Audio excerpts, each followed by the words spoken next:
Yeah. We don't just say at the Publix. Well, meaning that'd be. I don't know. We've done it before. Publixes. But if they don't have it though, you know the deal. Go to your meat manager. Maybe you throw a little sit down protest. Whatever you got to do because it's not just for you. Here's the thing about asking for more registers at your local grocery store.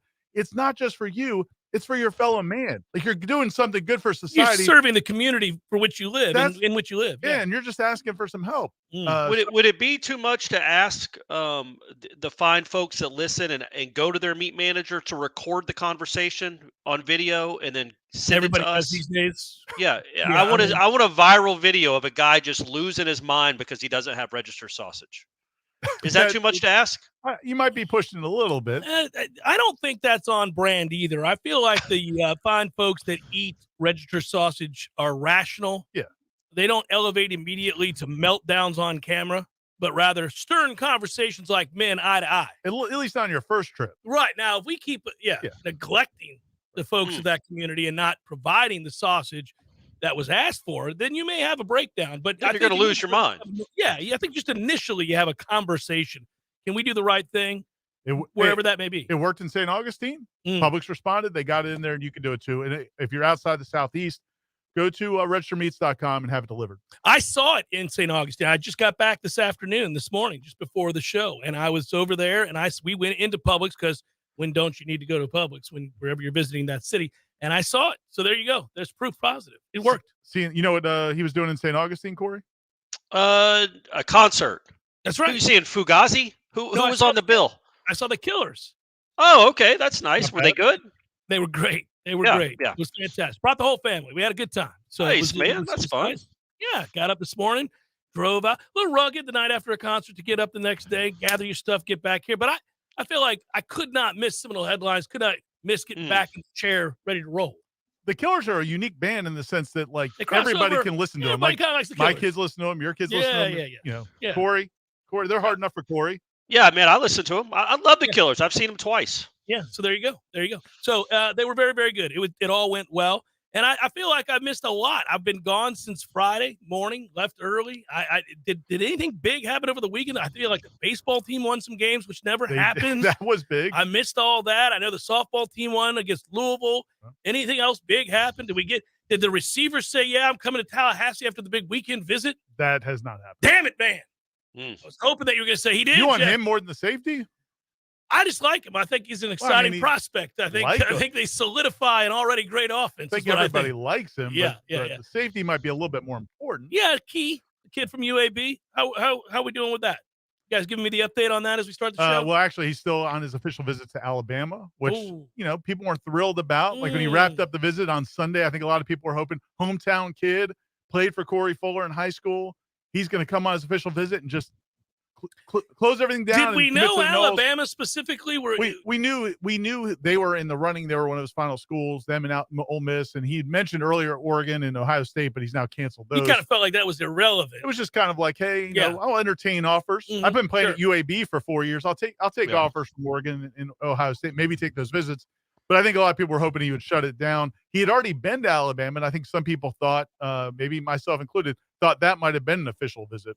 It was not. It was just he went by to see it because he was already at USC. Feels like he's really excited about Alabama. Well, Alabama can make it interesting. They can make it worth your while. So we'll see how that goes. There's no way though that Alabama needs him more than Florida State, though, right, Ira? I don't know if that's true, man. I don't know if that's true. Their defense was terrible last year. And they lost Alabama. their top 3 safeties, I think.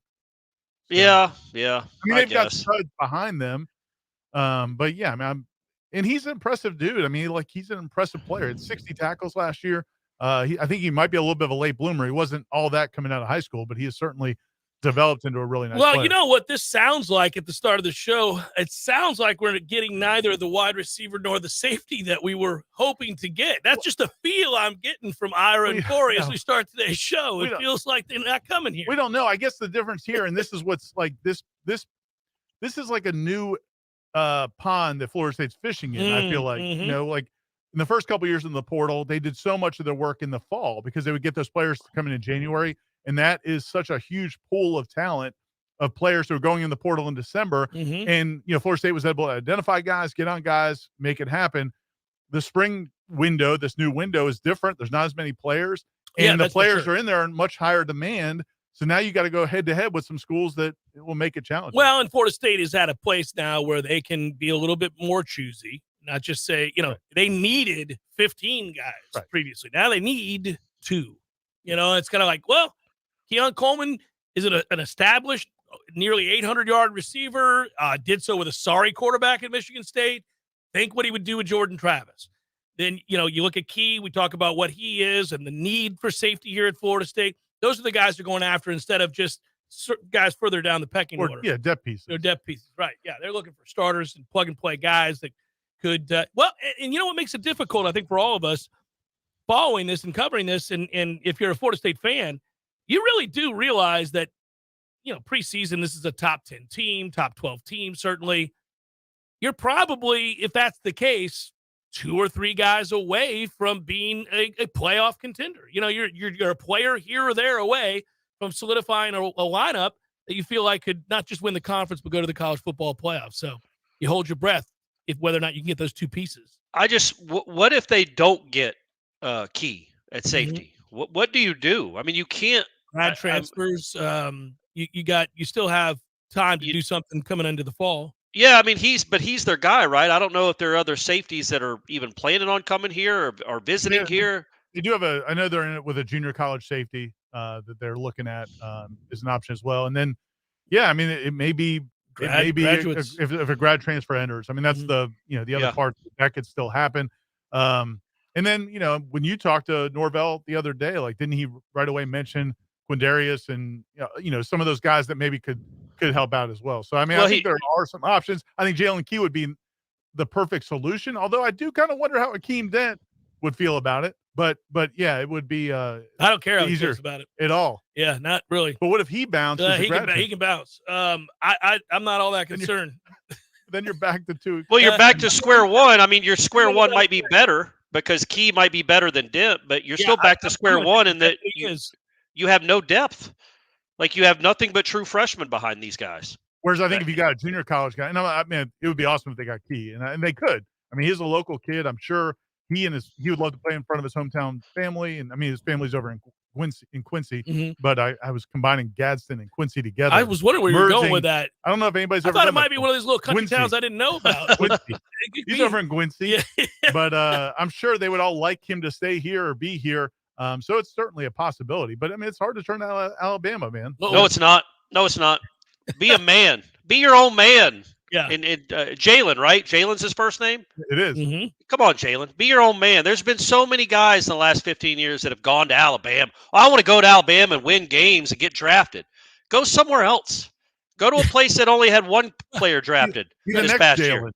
Yeah. By the way, if you come to this place known as Florida State, you too will win a lot of games and get drafted. Yep, exactly right. This next draft is going to be a good one for Florida State. Moreover, they're going to win a lot of games this year. I mean, even if they don't get this safety, even if they don't get the receiver, they're going to win a ton of games this year. I could continue to raise the bar on expectations and talk about how close they are. That doesn't mean that if they don't get those guys, they're going to fall back into some 6-6 campaign. That's like the biggest thing. And I think I said something along the same lines last night on the Smash was that, it's yes, you want those guys. And we've come to expect Florida State and Mike Norvell to just kill it in the portal and get what they want because that's what they've done. But this is kind of a different territory. Now you're going up against bigger competition for more limited resources. Yeah. And you're trying to find somebody that fits into a perfect window. That's going to be tougher. And if it happens, fantastic. But if it doesn't happen, you still have that same team that was picked, number 3 in the ESPN power rankings just last week. That's not predicated on getting these 2 guys. It's not. And I think the whole thing is that now we're greedy. I mean, Let's be honest. Florida State's reached a place where it's acceptable to kind of get greedy. Now, there may be a contingent of this fan base that's like, slow your roll, guys. I mean, we won 10 games last year. That was awesome. But it's the first time we've been relevant in years. I don't expect them to compete for a national championship, which is what you're doing if you make the college football playoff. You're that close. I just hope they take the step to win the conference. Well, if you're one of those people, if you fall under that umbrella, the team is currently constructed with 0 additions could win the ACC next year. Yeah. In fact, I'm inclined to think that they will as they're currently constructed. Does this team have weaknesses? Are there areas where you're lacking some depth, as Corey alluded to? Sure. Some areas where you'd like a little bit more proven experience and talent? Sure. I think that's most teams that are not at a national championship level. But now we're here. We're knocking on the door, and I'm greedy. I'm ready to compete for a national championship. I don't want to wait around. There's not a need for another year. Get that guy, go get that guy, and let's go. Let's get to going. You either care or you don't. You either care or you don't, Battle's End.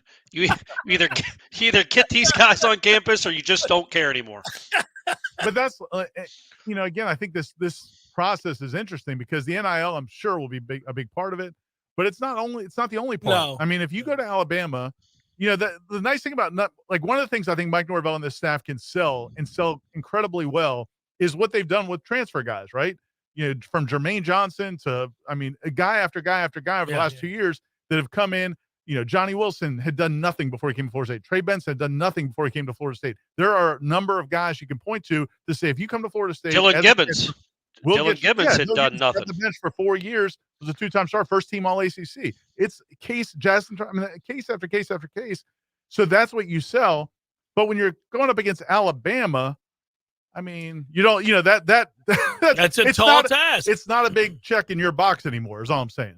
You're now in the waters of trying to out recruit Alabama and Georgia and Ohio State in schools like that. You're going to be competing in the foreseeable future for Florida State if they're going to stay consistently elite. Well, good Lord, we know about the mighty SEC, but it's about to be even more mighty with Texas and Oklahoma coming into the fold. You're going to be recruiting against Alabama, Auburn, LSU, Texas, Oklahoma, Georgia, Florida, Tennessee's back to being good. Then you've got, Clemson in your own conference, maybe Miami. I don't know if I shouldn't include them on that list, but certainly in-state they recruit. And it's going to be interesting. You have to find a way to differentiate yourself. And truly the only way that happens is to continue to win a lot of football games. Well, with high school recruiting and also in the early portal, when there's so many players involved, you're going to get yours. But this is a difficult window where there's just only there's a finite number of players that can help a lot of teams there's going to be intense competition. So, with Key, you'd like to hope that Florida State, because they're the hometown team, has an advantage. But we'll know in the next day or two. He's on his visit right now, and we'll see how it goes. But you do have to have a backup plan in case he doesn't commit. I just don't think you can go into it with 2 true freshmen on your 2 deep at a position like safety. So I don't know if the backup plan is, obviously you're keeping your eye out, you're keeping your antenna up for other people that are grad transfers or other guys in the portal that need a place to land, but also maybe a position change. Yeah, you got a lot of cornerbacks, and they've offered a JUCO safety. That'll be an option. And then, like you said, I think position changes. And I'm not against that. They've got a lot of, like you said, they have a lot of corners. I don't see why. Now, I know no corners that think they can play in the NFL. They're not pumped about are playing lining safety. up to play safety. If they did, Amari Cooper would probably still be here, not on his way to Boulder. But that's the reality, is it might be a 1-year thing, and it doesn't hurt you, I don't think, as a player to have played multiple positions. What about Brian Courtney? Jeff? No, that's move him to safety. Okay. That. He's a linebacker. Take a little weight off and make him a safety. That move is coming any day now. And God help you guys when it does. How about Deuce Spann, a little 6'4" safety for that? Wow. Now we're talking. All the athleticism, all the speed. What about A.J. Duffy? Oh, okay. I was going to say. A.J. Duffy will hit you a little bit. He Corey's can move. Already inferred and I think intimated numerous times that Duffy has zero chance of ever starting here at quarterback. So go ahead and move him to safety. Let's go. Be Dexter Jackson. Be the next Dexter Jackson. Oh, Seminole Headlines, 93.3 Real Talk Radio, Warchant TV. We continue in just a moment.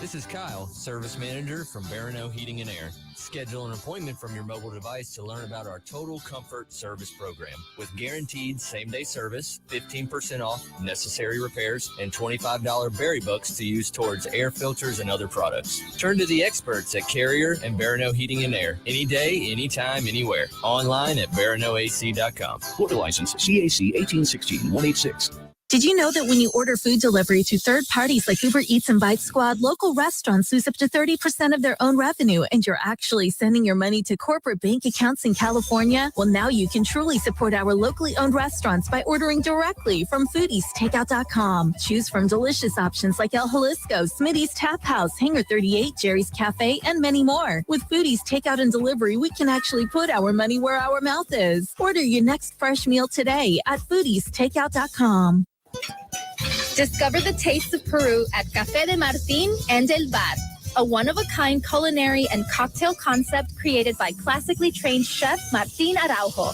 Con amor y pasión, with love and passion, Café de Martín is a fine Peruvian dining experience in an approachable, comfortable, cultural-rich space built for creating memories to last a lifetime. Enjoy happy hour daily with a full bar, handcrafted cocktails, beers on draft and bottle, paired with a selection of Peruvian tapas like crispy fried yuca with house-made huancaína sauce, carefully selected charcuterie boards, a selection of fresh ceviche, and so much more. It's Café de Martín and El Bar.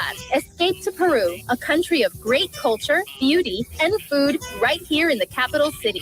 Café de Martín and El Bar on Capitol Circle Northeast in the Esposito Shopping Center. Open daily for lunch, happy hour, and dinner. Online at cafedemartin.com.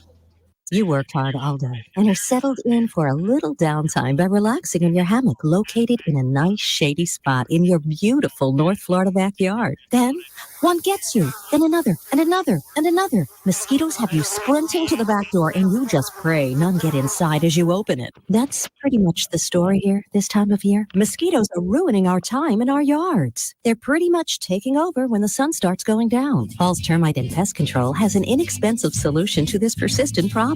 Paul's has a program which treats the grounds, flower beds, shrubs, and standing water. Paul's program controls mosquitoes year-round, which means you can take back control of your yard. Not only are mosquitoes a physical irritation, they also pose potential health risk to people and pets. Enjoy your yard again, mosquito-free. Call Paul's Termite and Pest Control today for your free consultation. For the elimination of any pest, call Paul. We'll get them all. Visit Paul's online at callpauls.com. Callpauls.com. Hey folks, it's me, Mac and More, spokesperson for Tallahassee's favorite Apple and Mac product store, Mac and More. We all know what Mac is all about. It's your MacBooks, iMacs, Apple Watch, iPhones, iPads, we've all got them. But what's really cool is the and more. And there's a lot more at Mac and More. They can help set up your new gear, migrate and back up your data, teach you new tricks, and how to use everything better. And if something costs too much to fix, they'll tell you the truth. There's a lot more at Mac and More. See for yourself at macandmoresystems.com. Or you can take it from me, Mr. Mac and More.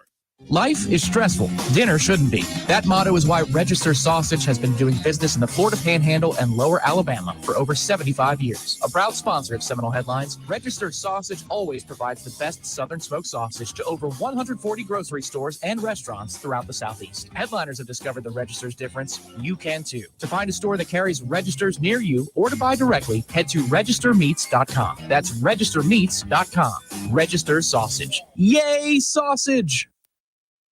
Seminole Headlines returns now. Head to YouTube and search for Warchant TV today to catch the show live or on demand. Now, here's Jeff Cameron, Ira Schofel, and Corey Clark. Major League Baseball is finally back in full swing. MyBookie is going to be your one-stop shop for all your betting needs with a wide range of betting options, including money lines, run totals, and futures. MyBookie gives you plenty of ways to bet on your favorite teams and players. You can also take advantage of brand new MyBookie's Money Bag, which gives you the chance to secure a bet on your favorite team or player at insanely boosted odds. Sign up today at MyBookie. Use promo code WARCHANT to secure a first deposit bonus of up to $1,000. It's simple. Deposit $200, play with $300 instantly. Just use promo code WARCHANT to claim your bonus. So if you're a baseball fan looking to add even more excitement to the new season, look no further than MyBookie. Sign up now and get ready to experience the thrill of baseball betting like never before. Bet anything, anytime, anywhere with MyBookie. Corey, did you bet Ira during the Baltimore-Atlanta series, and did you take home the money given that Atlanta won said series? No, on Sunday I had the Orioles plus 1.5 runs, and so I won. Once it went to extra innings, I felt pretty good about things. Pretty cool. Yeah, it's nice to know that, yeah, you're just going to give up that one run. You're in good shape. It's fun. You had fun, though. We had a great time. We had a great time until that winning run. But yeah, the best part was there were probably, for a 40,000 seat stadium, I would guess there were 5,000 Orioles fans there. I don't know how often Baltimore has played in Atlanta, but there was a good show. Maybe not 5,000, but a good showing of Baltimore fans. Yeah, in Ira, I have 5 seats. Shut up, Ira. Let me talk. We had 5 seats, and Ira happened to sit in the seat that I have that happened to be right next to this very loud Orioles fan. My guy Robert. Robert was into it. But he was one of those guys that when the visiting team comes to town, that'll go, let's go O's, one of those Illinois guys. And Ira would join with him a little bit, but not full throat. Yeah, and it just was funny because everybody thought Ira was with him. Everybody thought, oh, look at these 2 yahoos, these 2 Yahoo Orioles fans that keep celebrating every time the Orioles strike somebody out. And it was just funny because he was not really on Ira's wavelength as a fan. He was a little more animated than Ira would be, but Ira was guilty by association. And they both lost. Last time I was in that stadium, the Pirates hit a 3-run homer in the first against the Braves, followed it up with a 2-run homer in the second inning, led 5-0, and promptly gave up a 7-run 8th. and fell in glorious fashion. It was a tough day. Yeah, nice. I love that stadium. Tough times. And then we went back home and lost to the Rays last night. So it's been a 3-game losing streak. It'll hurt your feelings a little bit. Tough teams, Ira. In the atmosphere that we're in these days. Well, I'll tell you, you go to Atlanta, and then you got to play the Rays afterwards. That's a tough run. That's a tough stretch. Got your ace. Yeah, that's a tough stretch there. Everybody loses to the Rays, apparently. That's just, my goodness gracious. They 28-6 or 29-6. Something really, really cool to watch. Good grief. As somebody who grew up there when they were begging to get a team, it is remarkable to watch the way that organization operates with no money. I feel like you should have maybe switched loyalties 25 years ago. You'd be a happier person. They're an American League team, and I do root for them as my other squad. My dream is to see the Pirates and the Rays play each other in the World Series. Well, you're never going to see that. I did see 2 first-place teams face one another in St. Pete just last week. And, of course, the Rays swept the Pirates. They didn't have to do all that. But, they did.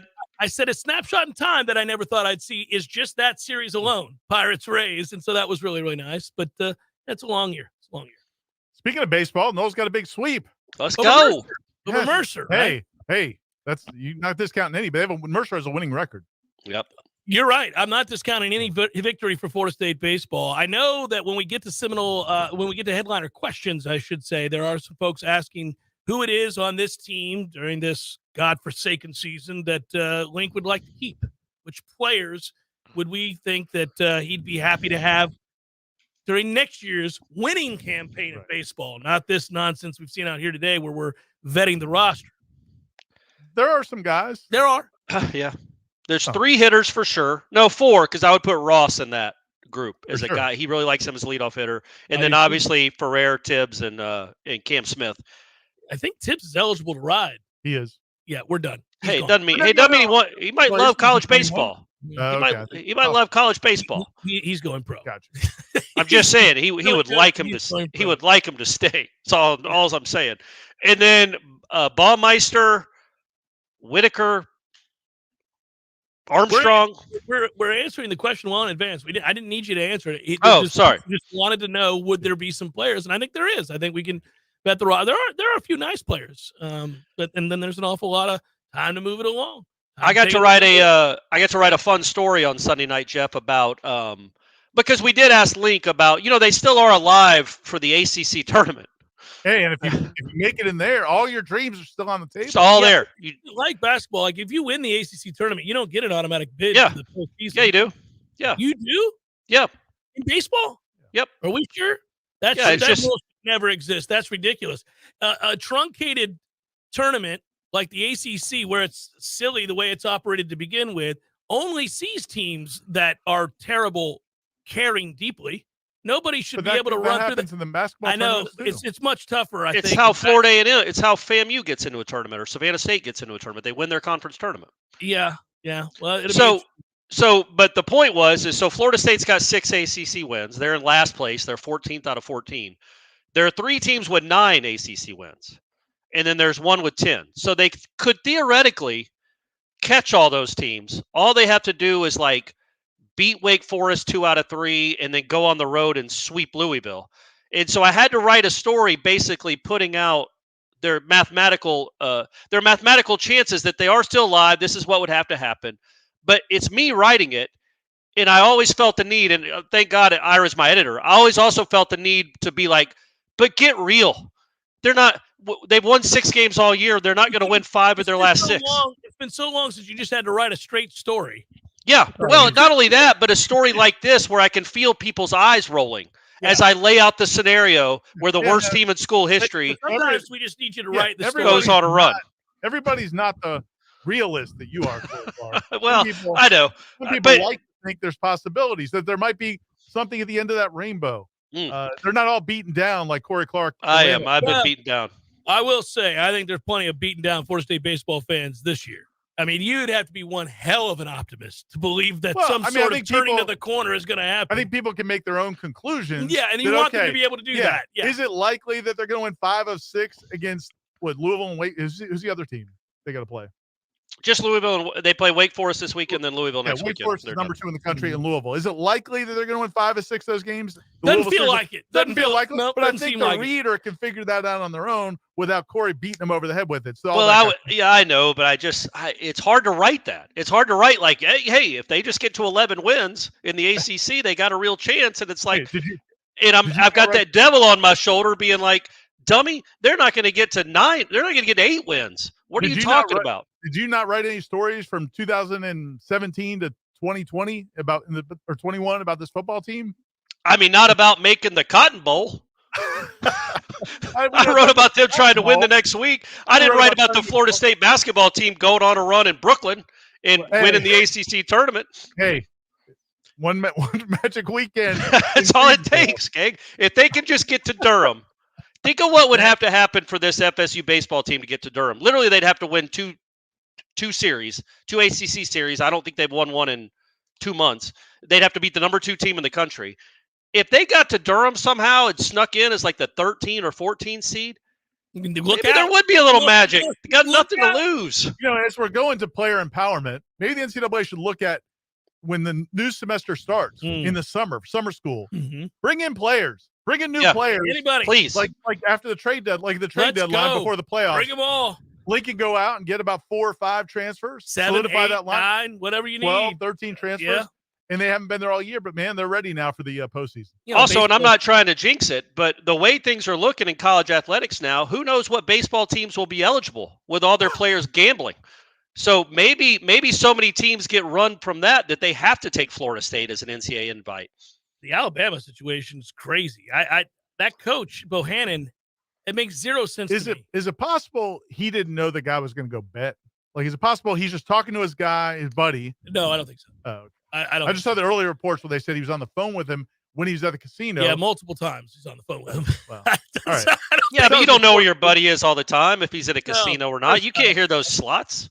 And it's just strange. Your buddy's asking you about players that will start or not start repeatedly. Mainly the starting pitcher. Yeah, and that the starting pitcher suddenly has back stiffness, and a guy that hasn't started a game since early March is taking his place against LSU for the weekend series. What? They closed it to like 2 runs. I know. Yeah. You shouldn't be allowed to gamble on college baseball anyway. That's just stupid. But what kind of friend sets him up like that? How did they find out that he was talking to his buddy about? Well, the good thing is that the regulatory bodies that follow bets that come in usually raise a red flag when they see, somebody trying to bet $50,000 on a college baseball game. That's exactly what happened. Yeah. Is that what it was? Was that big a bet? Almost all sports betting scandals, that's how they get busted, is when they see irregular betting patterns. Either a certain amount of money is bet, it's a large amount, or like medium-sized bets at a lot of casinos in Vegas. Like if somebody goes to every casino and places like pretty good-sized bets, this is all tracked, and then they'll set off an alarm. Any kind of scandal is usually caught by the bookmakers because they don't want people. It's why you want legalized gambling. It's because it's regulated, and therefore, they're going to watch very closely because the integrity of those bets matter. This guy, tried to place a low 5-figure bet early on, or a high 5-figure bet originally on that first game. They said no because people don't realize if they're not experienced gamblers that there are limits. Vegas, you can't just walk in, let's say in Vegas, this was in Cincinnati, but you can't just walk into a gambling place and say, I want to bet $2 million on tomorrow's baseball. They're going to say, no, you can't. We're not taking that. We're not taking your bet. there are limits. But the first thing he did was try to make a substantial bet. That book said, no, we don't take $50,000 bets on college baseball series. And then he said, okay, well, I want to make, this is alleged, somewhere between $10,000 and $25,000 is what he tried to lay down when they said no to the big bet. They said, all right, but we're going to immediately change the odds. So they took the first bet and then changed the odds crazy against him. And he wanted to make another bet. Yeah. And they're like, okay, look, sir, you can walk across the street and get way better odds than we're giving you right now. Why? They knew then that this is nuts. And then they started, I don't know. This is the part I don't know. How they monitored his calling. I mean, imagine how many cameras are in there. I guess. And but if it was on FaceTime or something, I guess. Yeah, I mean, it's nuts. They zero in and like, hey, that's the head baseball coach at Alabama. It's just strange. And what was Bohannon doing? That guy was making over $400,000 a year. Not anymore. Well, no, he's done for life. His career's over. He'll never get another job. Maybe be a scout or something. But yeah, I mean, I'm torn on this a little bit because I have a feeling that, this could just completely explode because, the young people we know, and we've got some young people on the staff as interns and staff members, and there's, you're around college. When you cover college football, you're around young people, and man, they all bet. All those kids bet. It's such a part of their culture now. It's not like when I was in college at UF and they had their scandal, Kerwin Bell and those guys, or not Kerwin. Yeah, it was Shane Matthews, and those guys got busted for betting on games. It was 5 guys. It was a huge deal, and they had to find a bookie, and it was like, it was the old way of betting. But now, man, these kids are all on FanDuels and all these sites. So FanDuel and those sites, though, a lot of the times, what you see these kids betting on, I agree with you, Ira. It's part of the culture now.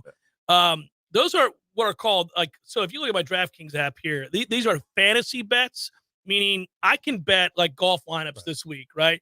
That's not the same as a bet that you make, I'm taking an NFL game. Yeah. Give me the Celtics and the under or something like that. Yeah. That's a very different thing. I think most college kids do what I just described. I think they do a lot of but they can only do as much as their parents' money will give them the opportunity to do. Unless they're athletes with NIL. Yeah. And then they'll get caught and they ruin their careers. And if their athlete's good enough to get a substantial NIL, they don't need to bet to win $10,000. And 2, they're trying to go pro. And that's a good way to never work. Yeah, but there's a lot of like Michael Jordan, Charles Barkley. There's plenty of athletes that have bet and gotten into trouble as pro athletes. I guess the thing to me is like, it really, if you're a college administrator right now, you better be ahead of this in terms of training and you got to certainly educate. It has always been against the rules to gamble. I like that it's above board now, that you have to go through legal channels and that it is regulated and that people can, instead of the under the table stuff that never got caught most of the time from bookies. And then you had people, borrowing money and getting their knees broken and all kinds of issues. Now it's hard for a college kid to do it substantially and get and not get caught. You're risking your entire career. It's especially nuts. if you, look, and I'm not saying they should or shouldn't, but I bet you could get the Noles baseball team. You could get some pretty serious odds of them getting to Durham. Like if they get 2 out of 3 this weekend, that's big money. I'm just saying nobody's expecting the Noles to beat Wake Forest 2 out of 3. Corey, go into a casino and see what you can get on the Noles to run the ACC. I'll be honest, I didn't even know you could bet on college baseball in casinos. Can you bet on college softball? Yeah. Can you bet on softball? Yeah, I'm sure you can. Yeah. But all right, any of that stuff though, to the point, is low limits. Usually there's very low limits. Yeah. It was during COVID, I think they uncovered a huge scandal with like Russian ping pong gambling. So you can gamble on anything. I remember reading this. The guys were just throwing games of ping pong and people were betting huge sums of money and it raised a red flag. People, why is everybody betting on these Russian ping pong players? And it came to light. But yeah, so Corey, to the point, if you can bet on ping pong, my man, I feel like you can bet on pretty much anything. By the way, we call it table tennis. The 3 times that you said ping pong, where did that name come from? Is that maybe racially insensitive? I don't know. Ping pong? Where did it come from? Where did it come from? I don't know. We can find out during the break. I'm going to look it up. I don't know why they call it ping pong. You presented it, yeah. By the way, and before we go to break, I don't understand. This is a free flowing hour. How, if you're a 70-year-old head basketball coach that's done so much media in your life, you do what Huggy Bear did? Did he not know? They were on a live interview. That when I saw it initially on Twitter, I'm like, oh, this is a recorded conversation. I thought it was a recorded conversation. like Pelini talking smack about the Nebraska fans that the engineer just saved the audio, or Jeff saving audio from Jimbo. Yeah, maybe he didn't know it was on the air yet, or he thought maybe they were talking before they were going on the air or something. Oh, I thought it was straight up. It sounded like a regular just conversation you'd have on the radio. No, he was asked a question by a caller, so you would think he should have known. It is troubling to say the least. It doesn't feel like something he can survive. I wouldn't think so. I wouldn't think that would be something that you could survive. Seminole Headlines, 93.3 Real Talk Radio, Warchant TV. News now. 2 shootings occurred in 2 different neighborhoods over the weekend. The first shooting took place around 4:13 a.m. Saturday in the 800 block of Sunridge Road. The victim, an adult female, was struck by a bullet that came through her window. She sustained non-life-threatening injuries and was transported to a local hospital. The second shooting also took place on Saturday around 5:31 a.m. at a Casa Ocala Apartments. An adult male victim arrived at a local hospital advising he was shot in the Ocala Road area. He sustained non-life-threatening injuries. Cars that were struck by gunfire was also located at the scene. At this time, no arrests have been made in either incident, and both are ongoing investigations. A pregnant woman is missing in Jackson County, and authorities are asking for your help. 19-year-old Anastasia Gilly was last seen Wednesday at her home. Gilly is 4'11" and 105 pounds. She has brown hair and blue eyes and is 4 months pregnant. If you have any information on her whereabouts, call the Jackson County Sheriff's Office at 850-482-9642. This is Rachel Anay with your Real Talk 93.3 local news update, brought to you by Macklemore Systems, Tallahassee's go-to Mac store. Check them out online at MaclemoreSystems.com. This is meteorologist Paul Trombley with your Real Talk 93.3 weather update. Chance for scattered thunderstorms this afternoon, otherwise partly cloudy. High of 89, west winds 8 to 15 miles per hour. Chance for isolated storms again tonight. Lows dip down to about 70, mainly clear skies. Isolated thunderstorms likely tomorrow. High temperatures reach up to 92, sunshine mixed with clouds at times. This report is brought to you by the Lawn Johns. For all your landscaping and lawn care needs, visit thelawnjohns.com. Right now, 87. A cup of Joe, Java, brew, go-go beans, brain water, liquid lightning, wakey juice, whatever you call your cup of coffee, you're missing out if it's not Grassroots Coffee. At grassrootscoffee.com, you'll find an easy way to order the best roasted coffee beans available. It's very simple. Choose the blend you want and how you want it ground, and the bag you receive will have the date your beans were roasted and packaged on it, all written by hand and signed by the roastmaster himself. You'll know that's as fresh as it gets. You can get Grassroots outside of your house also at some of your favorite restaurants in town. Next time you're out to eat, try asking for Grassroots Coffee by name, because there's a good chance they will have it for you. And if you own a business, Grassroots Coffee has options to stock your break rooms with all the productivity powder your team needs. Plus, like some other options that you'll find at work, Grassroots Coffee actually is a part of our community. Hit to grassrootscoffee.com today and get yourself a treat. Some locally owned, locally roasted, and locally loved Grassroots Coffee. Life is stressful. Dinner shouldn't be. That motto is why Register Sausage has been doing business in the Florida Panhandle and Lower Alabama for over 75 years. A proud sponsor of Seminole Headlines, Register Sausage always provides the best Southern smoked sausage to over 140 grocery stores and restaurants throughout the Southeast. Headliners have discovered the Register's difference. You can too. To find a store that carries Registers near you or to buy directly, head to registermeats.com. That's registermeats.com. Register Sausage. Yay, sausage! Seminole Headlines returns now. Head to YouTube and search for Warchant TV today to catch the show live or on demand. Now, here's Jeff Cameron, Ira Schofel, and Corey Clark. Corey, did you get to the bottom of it? Because we need to move on. We're not going to continue with your... I completely forgot. I was texting Shanna about something. That's fine. Darn it. Y'all talk. I'll look. Who would win? No, we already investigated for you, Corey. It's not. Okay. It's not. Who would win in a round robin tournament? I used to be really, I don't know anymore since my eyesight has gone south. I have to wear these things most days. I used to be really, really good. If you use the force, you don't even need to see. That's right. Guys, just have a feel for know, where it's going. Let the force tell you where I the ball think is you'd be go. really good. You've got very good eye-hand coordination. A lot of people don't know that about Ira, but he does. A lot of people don't. They ask, they wonder. But you do. But You have good eye-hand coordination, and I would think that you would be good at ping pong, table tennis, whatever you. When's the last time you played table tennis? It's been about 25 years, but I did play a good bit. I played a good bit with my buddies, even in my early 20s and late teens. And so I feel like I was pretty good too. I feel like it'd be maybe the most even competition of the three of us of any athletic endeavor. We got to do some time for giggles, man. It'll be a good time. No, I'm not giggling. I'm there to win. I think who would whoop all of our asses though? Who? Brad Johnson. I believe that. He's a freak. He has a belt He has a contest. He invites his friends into town. They spend the weekend. That doesn't surprise me. Getting after it. How competitive Brad Johnson may be the most competitive human being in the world.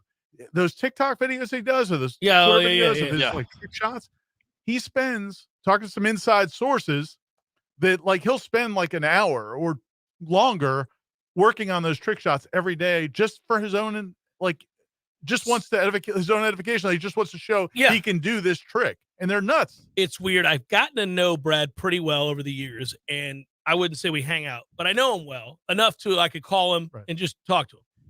And I don't bother him much because everybody wants to talk to him about, especially when his sons were playing football or are playing football, and all that. But one of the times that I had him on the show, the old show at ESPN, Tom called him to get him ready to go on the board, right? And Brad wanted to talk to me before the interview. So we start talking, and he goes, "Hey, man, I had a chance to go into Rupp Arena and shoot threes the other day."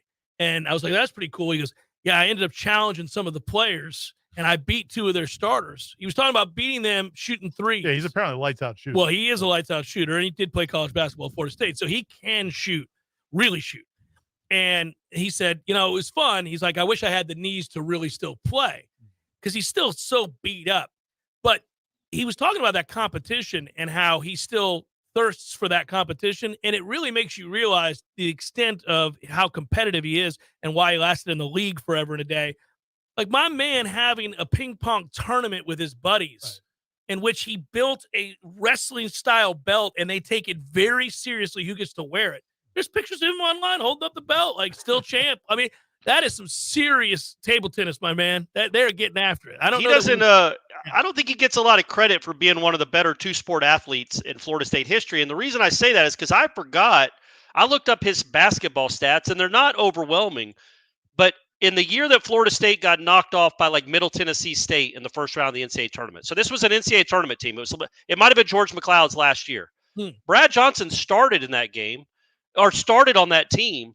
And in some games he played like 33 minutes. Like I always thought he was like the 9th player on the team. Like he played 4 minutes a game, but he was a genuine starter on an NCAA tournament basketball team and a Super Bowl winning quarterback. That's crazy, but it's Florida State. And I don't know, where is he? 8th on the list, 12th. I mean, there's been so many great 2-sport athletes. It's hard to even know. I had to fight to try to even get on the field at Florida State. So, I mean, he was in a quarterback battle all the time that he was here. And then, like you said, he went over to NFL Europe and did all that other stuff. He ends up having a great career of not only winning a Super Bowl, but Corey, if you recall that year he had in Washington, he was a Pro Bowler. I mean, he threw for over 4,000 yards at a time where people didn't do that. My man was really good. And now he gets his fix with TikTok videos. But you know what? It's interesting when you think about former Florida State players and where they rank and what, their careers post their playing days and how you would have projected them. Brad has to be way the hell up there on the list of guys that exceeded anybody's expectations, to Corey's point, in terms of winning a Super Bowl, making a Pro Bowl, lasting for 15 years in the league? Yeah. You would have never looked at him as a quarterback here and just said, commiserate to his talent, what's this guy's career going to be in the NFL? That's insane. And then think of the countless guys that have come through here that were dominant players. And then you see that how hard it is just to spend 3 years in the league, who didn't even make it, and they had way more success in college than he did.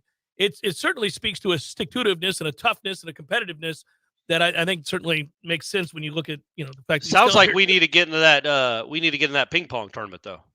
The 3 of us. That's what it sounds like to me. You like our chances? I mean, we could be early fodder. We could be fodder in the early rounds, like those tennis tournaments where qualifiers that get in. Yeah, we're a qualifier that gets in and just gets shelled. By the way, speaking of that, so when I was at my peak playing ping pong, I told you it was like 20 years ago. Legendary peak. Yeah. Legendary you peak. guys remember it. I mean, you guys knew about it before you even met me. So I was like 20 or 20. No, I was older than that. I was like 25, 26. But I thought I was awesome. Like, I was like, man, I'm really good. And just so happened, the job I used to have, Jeff Francoeur and Brian McCann were rookies on the Braves team, but they were from Gwinnett, and that's where I used to work.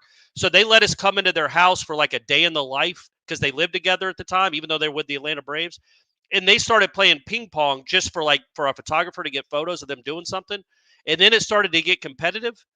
And I'm like, oh my God, these guys are incredible. And this isn't even what they do. And I play probably 2 hours a week. these guys probably don't ever play, and they are crushing the ball back and forth at each other.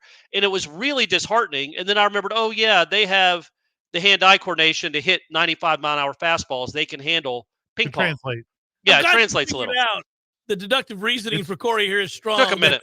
That a preternaturally great athlete whose eye-hand coordination allows them to play baseball at the highest level might translate to a little ping pong. Yeah, they get the pay. They could get their wrists there in time. It was weird. Hey, Corey, I'll tell you something else. I'll let you in on a little secret.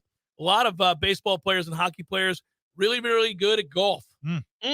What's that about? Little bat to ball sport translation there. It's little amazing stick to puck. It's pretty crazy. Get them on a golf course.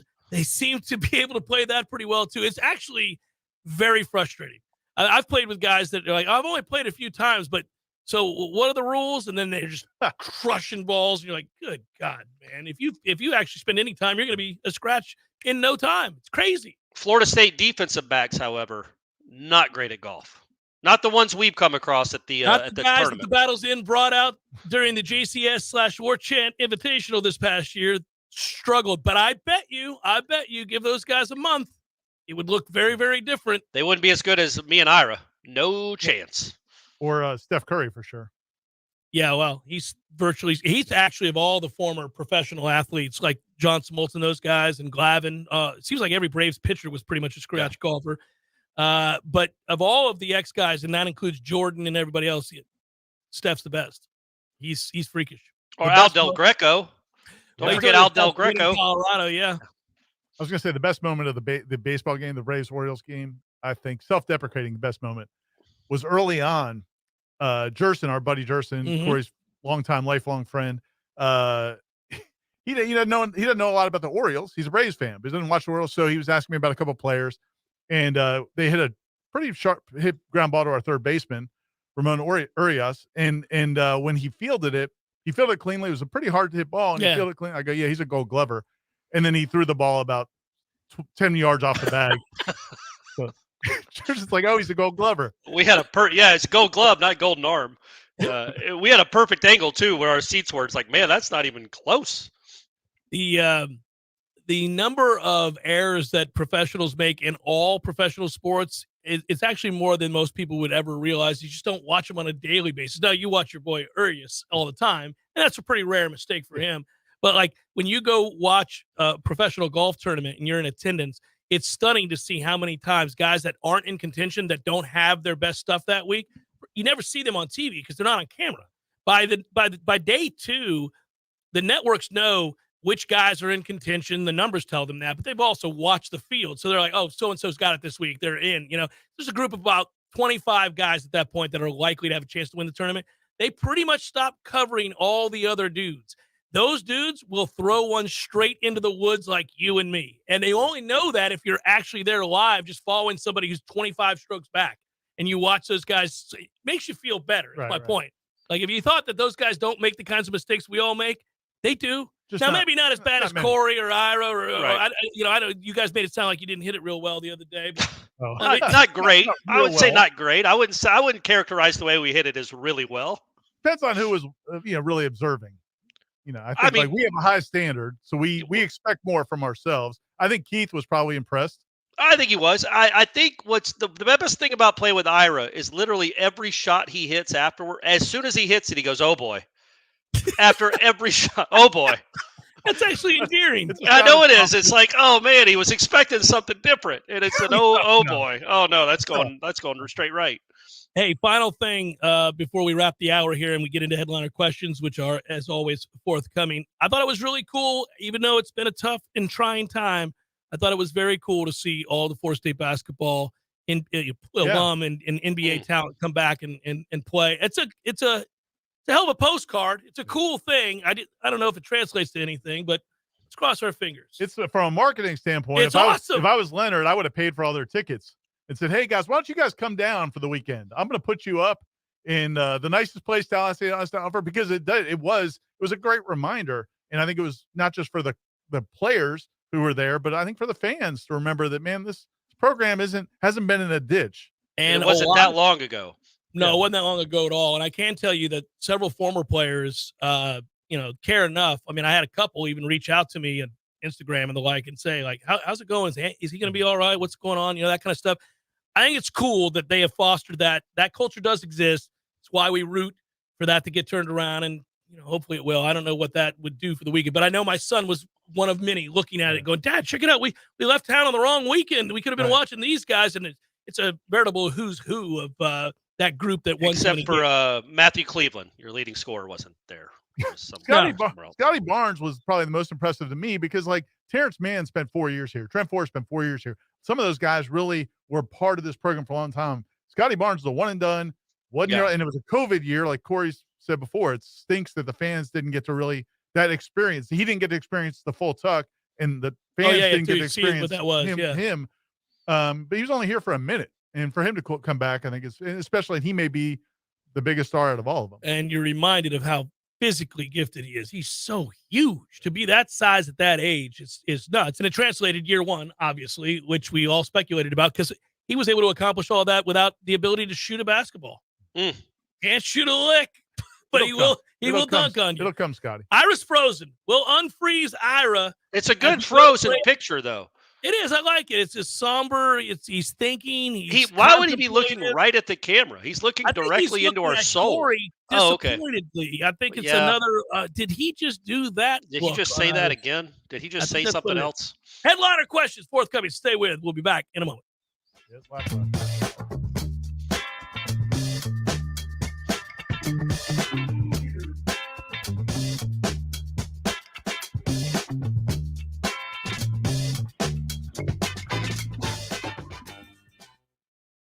Many orthodontists in Tallahassee can straighten a smile, but at Birch Orthodontics, they're dedicated to providing the finest care possible. The experienced and friendly staff is trained in all of the latest techniques. So whether you need standard treatment like braces or Invisalign, or you have a more complicated case requiring extra attention, Birch Orthodontics is here for you. Set up your free consultation today by visiting birchorthodontics.com, BURCH orthodontics.com, or call 850-877-1692. At Birch Orthodontics, they create beautiful smiles that last a lifetime. There's fun to be had every night at the Corner Pocket. Take-home prizes on Trivia Tuesdays and Beer Bingo Thursdays. And kickstart your weekend with Martini Fridays. Plus, happy hour runs every weekday and game day specials every time the Noles take the field. Watch all the best games at the Corner Pocket's Vegas Wall, featuring 560 inches of flat-screen TV heaven. Oh, really? The best food, the best drinks, and the best place to watch all the games. Tallahassee loves the Corner Pocket. Services, conferences to call away. 222-7722. Heating and cooling is the job we do. Parker Services, conferences to call away. Invest in a Peak Performance membership and you'll buy peace of mind in knowing that you're extending the life of your system and probably saving money on your power bill too. The program includes comprehensive tune-ups that keep your system running at its maximum efficiency. And Peak Performance members get many benefits, including priority service. Members jump to the front of the line when their comfort system fails. And a 15% discount on all parts. The Peak Performance membership pays for itself over and over again. Call today and have peace of mind. Florida license number CMC 050334. Parker Services, conferences to call away. Parker Services, conferences to call away. At Penny Pool, Patio, and Spas, it's prime time hot tub season. And after a long, stressful day, there's nothing like soaking in a hot tub with all that steam. And it has lots of great health benefits, too. Penny Pool, Patios, and Spas is your true hot tub headquarters. Save today on the hot tub of your dreams at prices you can afford. Come and shop our 12,000 square foot showroom and find the right model for you. With over 50 hot tubs in stock, you're sure to find the one that's just right. And for a limited time, take advantage of a free spa cover with purchase of your new hot tub. That's around a $400 value, completely free with your purchase. If you're ready to relax, we're here to show you how. Penny Pool, Patios, and Spas. Come see us at 2473 Greer Road. Pick out your hot tub and enjoy your free cover. You'll be glad you did. Coming up next, more of the Jeff Cameron Show. Live and local on Real Talk 93.3. WVFT, Greta, Tallahassee. The latest betting odds and line movements from Vegas. This is your action update. Now here are your latest lines from our guys in the desert. Charlie Morton on the mound today for the Atlanta Braves. They're $1.85 home favorite against Boston, plus 170. Nick Pivetta for the Red Sox, 9.5 under the total at Truist Park. The Red Sox have won 8 of 10. Rays $1.25 road favorite at Baltimore, plus 115. 8.5 over the total at Camden Yards. Zach Eflin for the Rays against Grayson Rodriguez of the Orioles. Golf, it's the TPC Craig Ranch, McKinney, Texas. The AT&T Byron Nelson. Scotty Scheffler, the plus 350 favorite. Terrell Hatton, 12-1. Jason Day, 14-1. Start betting smarter with the betting intelligence app, Juice Reel. Download the free app today, Juice, REEL. For more sports betting news and information, go to VSIN.com. Mike Sennett, Real Talk 93.3. Smooth skin begins with hydrating ingredients. Olay Hyaluronic Body Lotion nourishes your skin with all-day hydration for deeply moisturized results that give you confidence like buttery soft shoulders like and visibly smooth skin like. Quench your skin with nourishing moisture from Olay Hyaluronic Body Lotion. Try Olay Hyaluronic Body Wash too and get skin your face will envy. Heart failure, carpal tunnel syndrome, shortness of breath, stomach issues, lower back pain. How does it all add up? If you have heart failure and any of those seemingly unrelated symptoms sound familiar, it's time to talk with your cardiologist and get the full picture. They may add up to transthyretin amyloid cardiomyopathy. ATTRCM is a rare and underdiagnosed disease. Recognize the signs and discuss them with your doctor soon. Learn more at connectwithyourheart.com. That's connectwithyourheart.com. Sponsored by Pfizer. My man, Eddie. Jeff, what's happening, dude? Bears eating people all over the place. I read another article today. It's the third one in the last month of somebody getting mauled to death by a bear. Man, you know, bears have their own space. Well, you got to let them have that. You do. You got to stay clear of bears, is what you're saying? Yes. I got a question for you. Here you go. If you had to be mauled to death, eaten alive by any animal in the world, which would you choose to eat you alive? Ooh, I think maybe I'd want, I don't know, longevity time, a mouse. Just a slow burn. Slow burn. This thing just finished the pinky. It's been a month. I could go to work. I could still do my thing. I could probably live 30 years. I thought you were going to say great white because it'd be quick, or a grizzly. We went with mouse. Yeah, mouse. Okay. You know? Mouse it is. Gordo's bringing the flavor and flair of Cuban food to Tallahassee since 1996. Hey Tallahassee, it's Sarah with Seminole Auto Glass. You're probably driving right now, which means you're surrounded by glass. Did you know that each piece is made differently? Your windshield is 2 sheets of glass with a thin plastic in between. This allows it to take an impact without going all the way through. Side and back glasses are typically tempered. This strengthening process is what allows them to be shattered in the event of emergency. Regardless of the glass or how it breaks, we can help. Trust your local auto glass experts. Seminole Auto Glass, proudly serving the Big Bend for over 15 years. Better call Seminole. Many orthodontists in Tallahassee can straighten a smile, but at Birch Orthodontics, they're dedicated to providing the finest care possible. The experienced and friendly staff is trained in all of the latest techniques. So whether you need standard treatment like braces or Invisalign, or you have a more complicated case requiring extra attention, Birch Orthodontics is here for you. Set up your free consultation today by visiting birchorthodontics.com, BURCH orthodontics.com, or call 850-877-1692. At Birch Orthodontics, they create beautiful smiles that last a lifetime. It's time for Seminole Headlines, featuring Warchant.com's Jeff Cameron, managing editor Ira Schofel, and senior writer Corey Clark. Your weekly dose of all things FSU, pistols, and pies starts right now. Here's Jeff Cameron. Hour number 2, 93.3 Real Talk Radio and Warchant TV. It is time for Headliner Questions. Seminole Headlines underway with Hour 2, as brought to you by our friends at Birch Orthodontics. Dr. Birch and her crew, the best in the business. I think I'm almost done, Ira. We're almost to the other side, buddy. I know you've already experienced this. I was trying to be frozen in time still, but I blinked a couple times. Yeah, you've been outed. They got you. Yeah, I've almost made it through. I think I'm a year away, a little less than a year away. It's a good feeling, man. on the other side of braces. We love Dr. Birch. We love Birch Orthodontics. The payments can get a little tedious, and I know the kids get a little tired of being in the braces. But as I said, I had all 3 of my kids went through it. Yeah. And we wouldn't have done it 3 times if it wasn't a great experience, and if they didn't do such an amazing job. That, again, it's just cool that like years later, when we were up in Atlanta this weekend, we were talking about like what braces can do for kids, and it's really awesome. And my kids now are in college age, one's still in high school, and I've got great smiles, and your kids do, and everybody that goes to Birch Orthodontics will have it as well. And beaming. If you want to get information, you don't have to pay anything to start. You can go get a free consultation. And they also set up payment plans, do a great job, work with your insurance carriers. Latest technology, incredible customer service. The website is birchorthodontics.com, BURCH orthodontics.com. And also at that website, there's information about the 20th anniversary big fundraising drive where Dr. Birch is raising funds for 5 local charities. And if you can help out on that cause, we would greatly appreciate it, because Dr. Birch does great things for the community. She does. And let's get to the questions. Burke begins our questions on Twitter, Ira. So we think we have the roster with the talent and experience to compete for the playoff. Do you think we were outcoached at any time last year? Has Coach Norvell also grown and developed to compete as a game day coach versus the Sabans and Smarts of the world?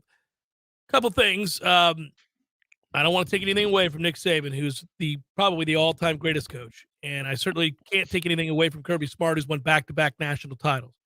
It's a lot easier to be a great coach when your entire starting defense and their backups are going to be drafted in the first 2 rounds of the NFL draft like they did at Georgia. It's not all play calling and scheming. I don't think Kirby had to be a Mensa out there to get this done with a roster full of guys that were first-round draft choices. That's, again, I don't want to discredit him, because they did that to Jimbo in 2013. They would never give him the ACC Coach of the Year or anything like that. And it's a fine line.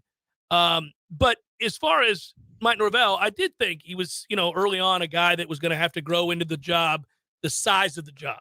I think he's a good football coach. I think he's a good play caller. I don't think last year's NC State game was, atop the resume. And somebody asked, and Burke just asked, was he ever out-coached? I don't know if that's a candidate, but I'd nominate it. That was not a well-coached team that night. They really struggled. Yeah, especially when things weren't going well and they started to kind of get panicky and they didn't kind of rein that in. I also thought the Wake Forest game, from a standpoint of, I thought Wake Forest was the more physical team. They were the more tough, physical, aggressive team, and that shouldn't happen. It's one thing to have more talent. It's one thing to get outbeat by better players. Right. I thought that Wake Forest team was hungrier and more physical in that game, and that goes back to coaching too. I had a funny interaction with him. So I went to the Fox Theater on Thursday he spoke at the Atlanta Seminole booster stop. And then we got like that. You've seen it. Everybody here has seen the riveting video I got with him. That 7-minute one-on-one I got with him. He speaks in Norvell speak. It's fine. It is what it is. Pretty vague. But anyway, after we were done, well, yeah, sure, whatever. It was. Everybody go watch it. But afterwards, they have this coffee maker machine. He's like, oh, man, awesome, a coffee maker. And it's one of these fancy ones that has like 5 different settings, and you can get latte and I don't know. I don't know coffee, but you can get 5 different ones. So he puts the pack in. He does it the first time. It comes out, and he goes, that's not a latte, is it? And he shows it to me, and I don't know what a latte is. I think it's supposed to be frothy. Frothy. I don't use that word enough, frothy. But it wasn't. It looked gross, and he dumped it out. And he goes, hey, but you live and learn. He goes, it's like calling a pitch on the goal line. You live and learn not to do certain things. And I thought that was a really funny interaction, just him saying that. And I was like, forgive me, but like, did you ever do that again? And I couldn't remember if they called that play anymore the rest of the season from the 1-yard line. But he just laughed, and he's like, he goes, one of our touchdowns in the fourth quarter against Florida was actually a more risky play. It was the fake handoff and then the pitch out wide to Benson. That he got in. And I wanted to be, and I didn't say it, but I wanted to be like, yeah, man, but the game was over if you just take a knee. Like that game against Florida, you had to get in the end zone. You didn't even have to get in the end zone against LSU. But you know what? We're not going to relitigate. They won that game. Shaheem Brown, they won that game. So we're not going to relitigate. But I thought it was pretty self-aware and funny that Norvell would make fun of himself like that. All coaches make mistakes. It's funny if you can laugh at them as long as it's not incessantly, the thing where you're like, well, another one of those crazy mistakes in an important moment. He laughed it off. Yuckity yuck. Well, it helped that they won. Help that they won. Those are the ones you can usually reflect on and learn from and laugh about, the ones you won. But in terms of what Burke's question kind of intimates here is he grow? I think he is still growing. I like the game plans that Florida State has week to week. I think as an offensive play caller and as a game plan, he and Coach Atkins put together, they're exceptional. Execution, you can argue about that. You can talk about on-the-fly adjustments. There's some things every coach frustrates the fan base at various points of a season. But I think going into games, their game plans are routinely tremendous. And there was evidence that was going to be the case even when they were terrible, lest we forget the first 15 plays of every game during the season in which they were awful, but the scripted plays were, they killed it every week. It was that once they got off script, they were dead. Well, they really didn't have many options at that time because they didn't have real good players either. But what they did with what they had was evidence in the first and second half of games that year as well. So I think they go into games extremely well prepared. Yeah, the only two things I would say about coaching and out-coaching, and it's things we discuss a lot as fans and media, to me, the two biggest things are one thing you need to remember, and then one other comment I'd make is one thing you need to remember is sometimes it doesn't matter what game plan you've got if the other team has an advantage or better players. So sometimes we can, why couldn't they stop this? Well, they knew it was coming. They couldn't do anything about it. They don't have the right players. The other thing I would say is it's not always about the play call. Sometimes it's about preparing players mentally, preparing them emotionally and physically, getting them on the right, and then or controlling their emotions when they get upset. And I thought, again, there's a couple of times last season, NC State, Louisville probably, where I felt like Jordan maybe kind of got into his emotions a little bit, and they didn't do a great job of calming him down. So that's part of it too. Well, it'll be very interesting now because to your point and what we're all thinking about what this season should be, real expectations, the weight of those expectations, and it's on those players. Jordan now comes into a season not as a guy that has to just prove himself as a good quarterback, but is a proven good quarterback who wants to be elite, wants to get drafted, wants to maybe win the Heisman, wants to go in the first round. These are very different sets of expectations on him now than they were going into last season, and that's applicable to the entirety of this team, which was you guys got to have a winning season going into last year. You got to find a way to compete and win 8 or 9 games. They ended up winning 10. But now the expectation isn't that. It's that you should compete to win the conference and maybe make the college football playoff. So we'll see how they adjust to some of those pressures.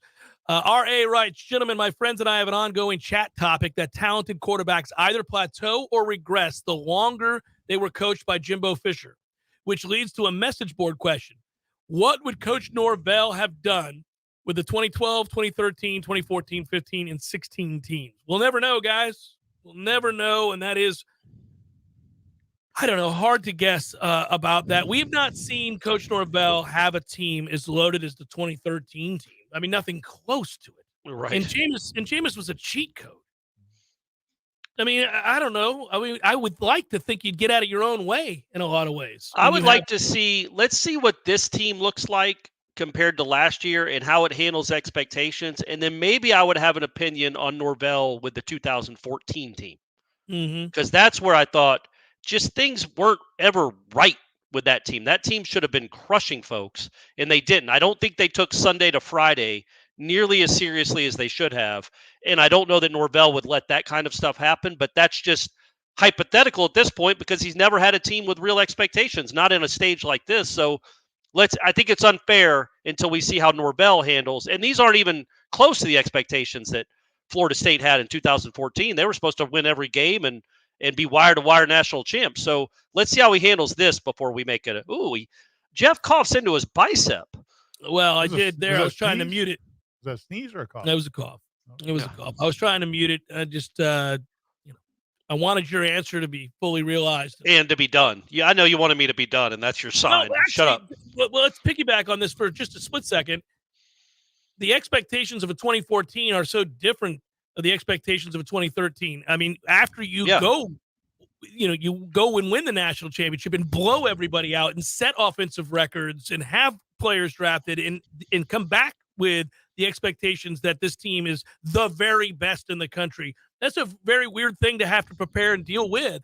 Mike Norvell's never been close to being in that situation. Let's hope he is. And I think where things went wrong for that 2014 team was during 13, when all the the world was against Florida State because of, off the field issues and all, and probably some on the field jealousy issues, just when you have a team like that, it's easy to go after them.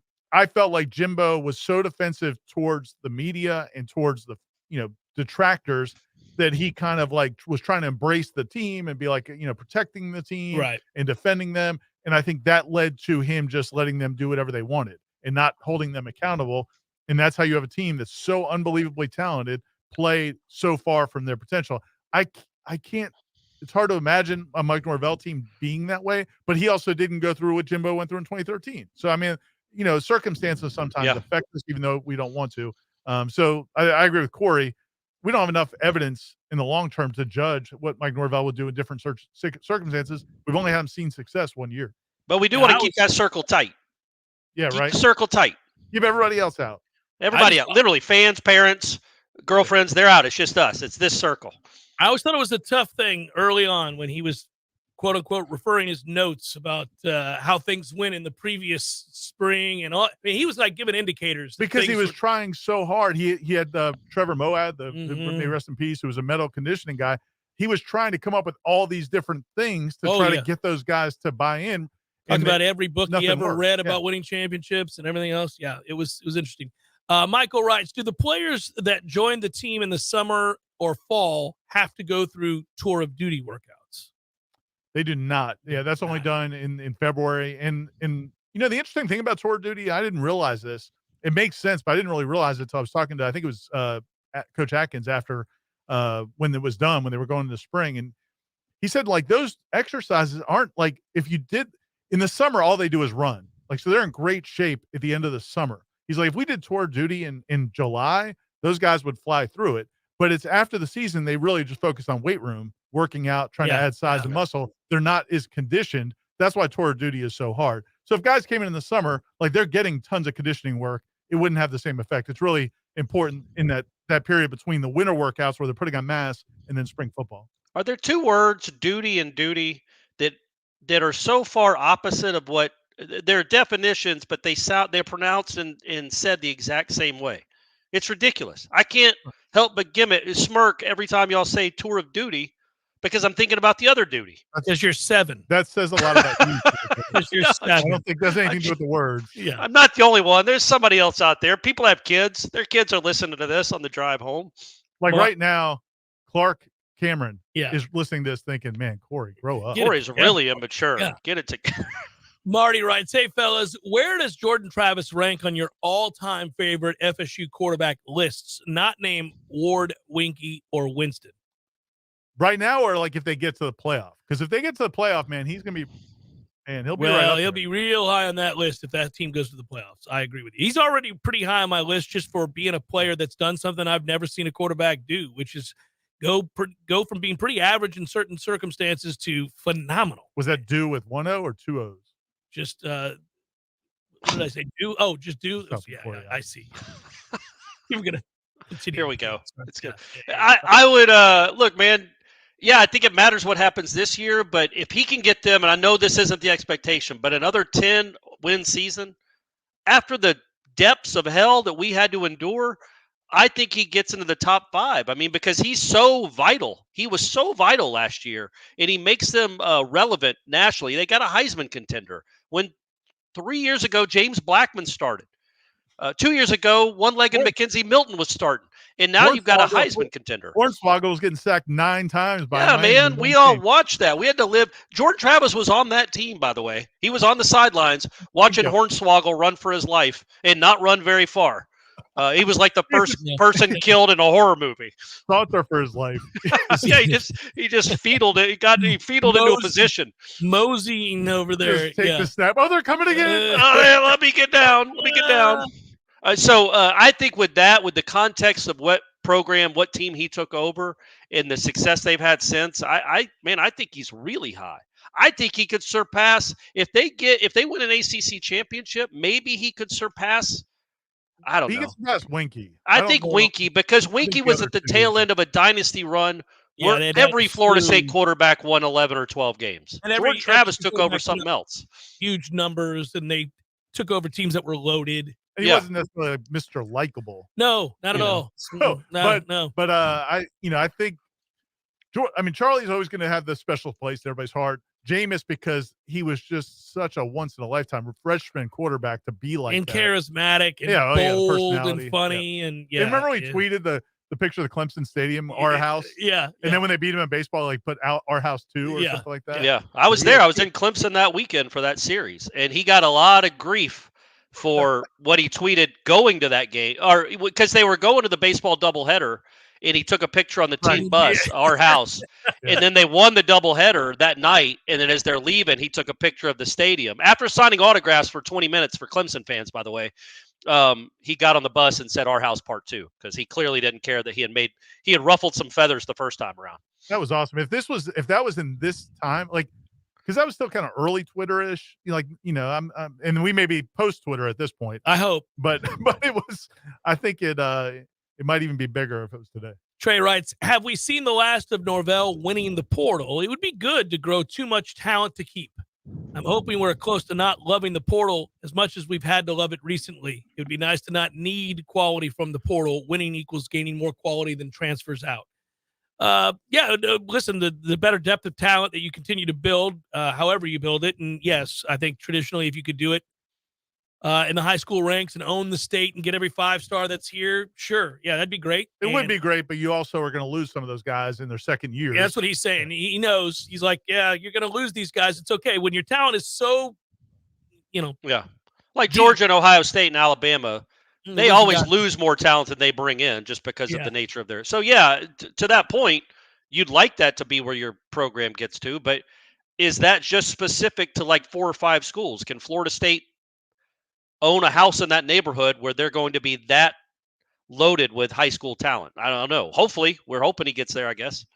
Parker wants to know, now y'all know more than me, but say Omar and Nicholson do well enough in fall camp to be 3 and 4. Is there any chance Lundy could just move to the edge? I think he could be a plus player there, but that's just a thought. That's from Parker. Do the Leonard Warner route. I don't feel like he would be a good edge player. I don't see it. Yeah, I'm not trying. I don't see it, Parker. But I like the way you're thinking. Yeah. I like the part about Omar and Nicholson being good enough that you could, have options. Sure. Hugh wants to know, do we love one another? It's important for our fans, or for fans of the show to know. Yeah, I think we do. I think we love one another. Corey says it at the end of every call. I say I love you a lot. I'd text you. I'd tell you I love you. Yeah. We question the sincerity occasionally. You text some other things that. Yeah. Well, right. Look, hey, let's not bring up old stuff, Ira. Mostly, the love. The love is real. Everything else is a joke. Yeah, we love each other for sure. 100%. Yeah, and to answer seriously, Hugh, if you must know, we do. We do. Honestly, and think about warts this. and all. So we did this show. Hemorrhoids and all. Like, it's awesome. Right now there's, over 400 people watching live, which is cool. We didn't have a YouTube channel before. No. We didn't have sponsors for years and years and years. No, none. We did this show without making a penny because we like talking about Florida State with each other. We're friends. We like did each it other. anyhow. We were like, this is gold. What are we waiting on? This and then look at us now. We got that Birch Register money. We rolling down, baby. More headliner questions forthcoming. Hang in. Seminole Headlines, 93.3 Real Talk Radio, Warchant TV. Honey, I just got a text from Dave. He wants us to come over for a barbecue. What's our excuse for not going? Oh, no need for an excuse anymore because Dave got a new girl from Hearth and Patio. Oh, thank goodness. Dave, we will be happy to join y'all this weekend, and congrats on the new grill from Hearth and Patio. My wife said she would bring potato salad. Hearth and Patio invites you to elevate your grilling game this year with one of their amazing grills from Fire Magic, Royal Master, or Blaze Grills. Call them today, 850-727-4282. That's 850-727-4282, or visit them online at hearthpatiotallahassee.com. Hearth and Patio, making barbecues great in the Sunshine State. Honey, Dave said no raisins in the potato salad this time. Call them today, 850-727-4282. That's 850-727-4282, or visit them online at hearthpatiotallahassee.com. Someone who thought texting was a better idea than stopping for a traffic light slams into your rear bumper. Now your back is injured and you've got to be at work and rehab all without a car. I'm Jimmy Fasig at Fasig Brooks. We hear stories like this every day. You shouldn't pay for someone else's mistake. Call us at 850-777-7777 and we'll make sure you come back stronger. Discover the taste of Peru at Café de Martín and El Bar, a one-of-a-kind culinary and cocktail concept created by classically trained chef Martín Araujo. Con amor y pasión, with love and passion, Café de Martín is a fine Peruvian dining experience in an approachable, comfortable, cultural-rich space built for creating memories to last a lifetime. Enjoy happy hour daily with a full bar, handcrafted cocktails, beers on draft and bottle, paired with a selection of Peruvian tapas like crispy fried yuca with house-made huancaína sauce, carefully selected charcuterie boards, a selection of fresh ceviche, and so much more. It's Café de Martín and El Bar. Escape to Peru, a country of great culture, beauty, and food right here in the capital city. Café de Martín and El Bar on Capitol Circle Northeast in the Esposito Shopping Center. Open daily for lunch, happy hour, and dinner. Online at cafedemartin.com. My man Eddie. Jeff, what's happening, dude? Bears eating people all over the place. I read another article today. It's the third one in the last month of somebody getting mauled to death by a bear. Man, bears have their own space. You got to let them have that. You do. You got to stay clear of bears, is what you're saying? Yes. I got a question for you. Here you go. If you had to be mauled to death, eaten alive by any animal in the world, which would you choose to eat you alive? Ooh, I think maybe I'd want, longevity time, a mouse. Just a slow burn. Slow burn. This thing just finished the pinking. It's been a month. I could go to work. I could still do my thing. I could probably live 30 years. I thought you were going to say great white because it'd be quick, or a grizzly. We went with mouse. Yeah, mouse. Okay. Mouse it is. Gordo's, bringing the flavor and flair of Cuban food to Tallahassee since 1996. Life is stressful. Dinner shouldn't be. That motto is why Register Sausage has been doing business in the Florida Panhandle and Lower Alabama for over 75 years. A proud sponsor of Seminole Headlines, Register Sausage always provides the best Southern smoked sausage to over 140 grocery stores and restaurants throughout the Southeast. Headliners have discovered the Register's difference. You can too. To find a store that carries Registers near you or to buy directly, head to registermeats.com. That's registermeats.com. Register Sausage. Yay, sausage! Seminole Headlines returns now. Head to YouTube and search for Warchant TV today to catch the show live or on demand. Now, here's Jeff Cameron, Ira Schofel, and Corey Clark. Let's keep it rolling. After the do you love each other question, I don't know that we can do any better than that. I like that question. We'll move to the next one, which is this: with this season being the most hyped in recent memory, can we get a Seminole Headlines W's and L's before camp? Also, is it true the unicorn Destin Hill is on campus or will be on campus? Not on campus, we believe, but will be. It's supposed to happen. We believe it. It's going to happen. We do? We do. I'm starting to believe. Is he en route? Is he en route, Ira? Do we know? Are we tracking him?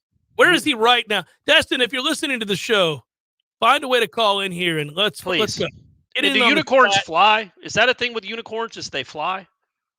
Do they have wings? Or is it just the horn thing that makes them different? I think they fly. I haven't done any in-depth studies on the unicorn's abilities. I'm not real sure. I do know something else to look up, guys. Hey, answer the next question. Who do you ask these questions to when we're not around? I ask them to the walls typically. You're just walking through life. What's your outlet for these? You know what I do mostly is I'll remember like a movie from the 80s. Like, do you remember Dead Poet Society? Yeah, there's the woman, the girl that he falls in love with at the school that's the public school. Right. She was incredibly beautiful. And so I'll just think about that randomly, like, where is she now? What happened to her? And then you look it up, you find out she's dead. Well, she's not dead, but she's not doing anything acting, and it was clearly the last movie she was in was Rising Sun with Sean Connery and Wesley Snipes. Yeah, terrible movie. Classic. Her career nosedived pretty quick. So I do stuff like that all the time, gang. So I'll look up unicorn and their strengths and weaknesses. Okay. Yeah. I appreciate you doing that. Get back to us on that via text. Okay. Text that to us when you have an answer there. Jeff writes, what's most and least likely 5 years from now? 1, Dion has been fired from Colorado. 2, he's still there. Or 3, he's left for a better opportunity? That's a tough question. So, listen, Colorado went all in. They've got nowhere else to go. That's how Deion got the job to begin with. He can't do worse than what were they 1-11 last year? I guess they could go 12, but that wouldn't get him fired. I think he's there for the long haul if he wants to be. I don't think he wants to be. I think he's an opportunist. So if he gets them to win 4 or 5 games and maybe gets to 6 wins or something, and that's seen as a raging success, he'll use it to dip and go somewhere else. That's where I'd place the bet. I agree that's most likely. I think him being there in 5 years is probably the least likely. Me too. Yeah. No wings on unicorns. Really? Yeah, just horns and like So flowing mane. Power? I don't think they have one. It's goofy. You can just tape a horn onto any horse, right, and say you're a unicorn. It's almost like it's not real. Yeah, kind of. So it's a cross between a horse and a goat, I guess, maybe. No, If goats the don't have odds- horns on their head. Sorry, keep going. If the odds of the Seminoles landing key were placed on my bookie, what would they be? Writes Roger, and also notes yay sausage. Nice plugs. Appreciate that, Roger. I'm going to say plus 130. No, it's higher than that. I'm going to say they're in a little bit of trouble right now, right? It Plus feels like 130 makes it sound like they're the favorite or close. Well, I think Alabama would be like minus 150. Yeah, Alabama would be heavily favored, maybe more than that.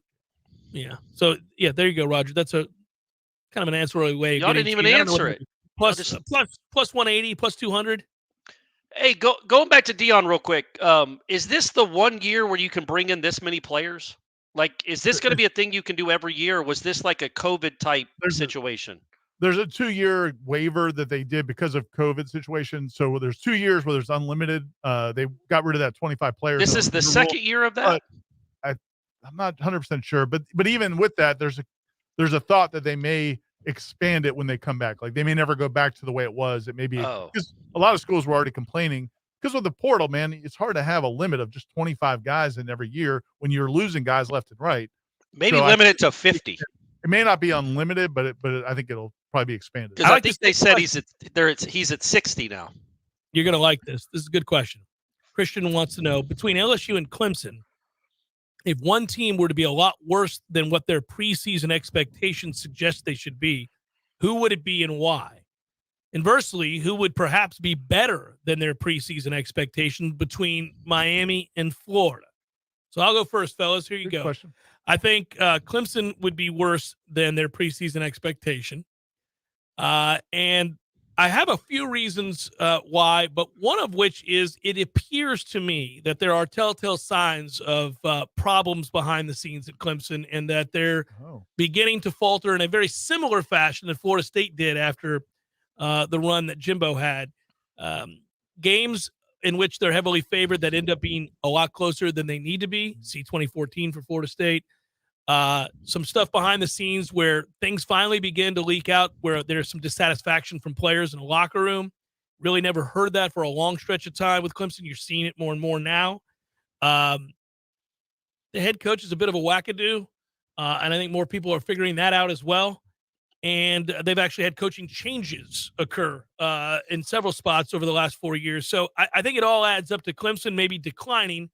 And LSU, I actually think, is on the come up, and that's evidenced already. I mean, you saw just a year ago, despite losing to us, they did win the West and play for the SEC championship. And I think Brian Kelly, frankly, is a very good coach. I may not like him, but he's a really good coach, and they got a ton of talent. I don't think they're going anywhere. I think they'll be good. As far as UM and UF, I think UF could be better than what their preseason expectation is. I actually think Napier is a good coach. He may even get fired, and I'll still think he's a good coach. He's in a very similar situation that Norvell found himself in, and we'll see if he can get out from under an avalanche, but it doesn't bode well right now. But I think he is a good football coach. I'm not so sure about the head coach there at Miami. I agree with both of your answers. The one thing I would say that was pretty funny about Clemson recently was, did you see the interview with DJ Uyunglele where he said that he goes, yeah, I just felt like at Clemson, they never trusted me to throw the ball. And I was like, where'd you get that idea, DJ? Yeah. They were running draws every time it was 3rd and 9. Yeah. And never let you throw the ball more than 6 yards downfield. So DJ clued in after a couple years as a starter that they didn't really trust him. I think it's going to come down to whether or not Cade Klubnik is real or not. If he is, they'll probably be well, I think they'll be good. I wonder, we'll have to look what their preseason ranking is and all that. But I mean, when you've been as successful as he's been, it's hard to stay anywhere. They're close the right to that. answer, no question. Yeah, agreed. And look, Brian Kelly is from the South. He understands that culture clearly. Just listen to the man talk. So that's a perfect marriage. Is Link going to be able to retain what glimpses of talent he had this year? Seminole Wagers wants to know that. We answered that in the first hour, and we said, I don't know. Well, we actually didn't answer whether we thought he would retain. There are guys on the team we think he would like to retain. I don't know of any, problems in the locker room, although they've lost a lot of games. So, did get a text that J-Bomb might also be draft eligible. So that's. It's fine. It's fine. It just reset. This is a reset, Ira. This is a reset. You're actually feeling kind of good about him for a while. What about Armstrong? I don't know. Kelvin writes, I'm from Louisiana and a Nole fan, 30 years. Why does LSU frighten Nole fans so much? Didn't we beat them a year ago? No matter how you twist or turn, we won. They are better this year, but aren't we also? Is Jaden Daniels top 3 for the Heisman? Noles 40-20. Go Noles. Oh, okay. Yeah, he's predicting a 20-point beatdown. 40-20. I don't think Florida State fans are scared of LSU. It's a respect for how good they are. I think maybe he just wants more confidence. He wants to hear more confidence, more swagger from FSU, expecting to win that game, not being like, oh, we just got to win one of those two against LSU or Clemson. Yeah, Kelvin's emboldened, but he's probably worn down by the incessant LSU talk. Or fired up by it. And so, he's like, God, I've had enough of it. Yeah. Beat your ass last year. Do it again this year. And wasn't even close. That game last year wasn't even close. I know the final score said 1 point, but we all know the deal. That was a 35-point ass beat. Yeah, I know exactly what that was. Yeah. I miss when you guys were over the airwaves. You were a big part of the community. That's according to Aura. We still are over still the are, airwaves. baby. Just a different station. Just a different station. Not everybody knows different it. time. Yeah. 93.3, by the way, I guess, if you want to know. When is Destin Hill supposed to be on the team, and when do the rest of our 22 recruits come in? He's supposed to be here this weekend, and some of them will come in this weekend. Some are going to be in June. It depends on when their high school finishes and when they finish up their high school stuff. But I think most of them will be here by middle of next week, or by next week, middle of the month of May. Some might not be till June. Is school out, Ira? When are finals? When is Florida State done? Oh, Florida State finished. Yeah, Alexa finished. Alexa finished last week. Yeah. Oh, okay. All right. So, what's the holdup, Destin? Get here, man. Get here. I just want to see proof. Hey, Squiggly wants to know, do you have any rights to older Seminole Headlines or JCS episodes? Would you be able to release podcast of episodes from the 2013 season during this upcoming season? It'd be fun to hear the tone of that year and compare each week of the season to that one a decade later. I think I predicted 14-0. I don't remember. There is famous video, Squiggly, of me narrating predictions for the Clemson game. There's that one that is out there on YouTube from 2013. I don't know about. Well, first of all, the ESPN station I worked for is defunct. Yeah. So if I could find all of those old episodes, and I think you probably still can to some degree. Aren't they still? Are they still out how there? Far Right? back do they go? They've got to be archived because I went back and the last time I had a beach trip, we listened to the squirrel story from Seminole Headlines, and that was in 2012. So Matthew just gave me a hand signal that suggests we can find them, that they're still out there somewhere. Yeah, we'll find them. I don't know that we're going to post them every week, Squiggly, but look on your podcast provider. But or maybe we could do some sort of best of or something this summer. No, man, let's throw them out there starting August 10th. I'm not afraid. I'm not ashamed of anything I said back then. I stand by all of it. I might have been on freezing cold takes saying that Jameis Winston would never win a Heisman. I don't care. I stand by all that, but it would be we throw everything else on the Seminole Headlines feed and the podcast anyway. Why wouldn't we throw out we should throw old Seminole Headlines on there. That would be it'd be a cool way to commemorate the 10-year anniversary of that team is every week we do our Seminole Headlines from the week of that season. I'm on board. Do it, Matthew. Make it happen. You were still going through puberty. Your voice kept cracking that season. I had hair. You remember all the hair I had back then, Ira? It was ridiculous. Slightly delusional, worried about Maryland. Yeah, you get to listen to that whole thing. That's awesome. That is funny. Yeah, we should be that. Yeah.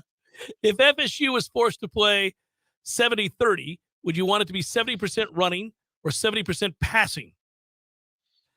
Oh, if they play the way they want to play, I think they would lean more towards rushing, to be honest with you. They probably would, yeah. Yeah. But what would you rather see? Well, I've always, Corey and I got in a fight about this too. I don't mind playing a nasty downhill running style football. I think it travels. I would do that. I mean, Jordan is fun to watch throw, and they have some weapons, but I think the strength of this team is the offensive line and the offensive backfield. What did we get in a fight with about that? I don't remember. You and I were yelling at each other. I said that you could win games 10-7 as long as you won 11 games. Oh, it was about Florida. It was that Florida team. Like I didn't. You and I were arguing about whether or not you could stay, in good graces as a head coach if you won 10, 11 games every year and you were incredibly boring.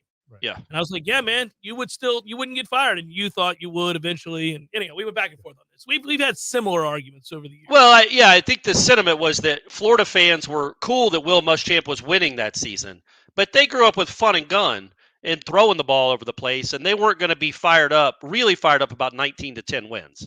No, I mean, it's hard. I mean, you're not going to talk about them at length at your local watering hole, 19-10 that Sunday or Saturday at night, but I can tell you what you do talk a lot about when you lose. You talk a lot about it.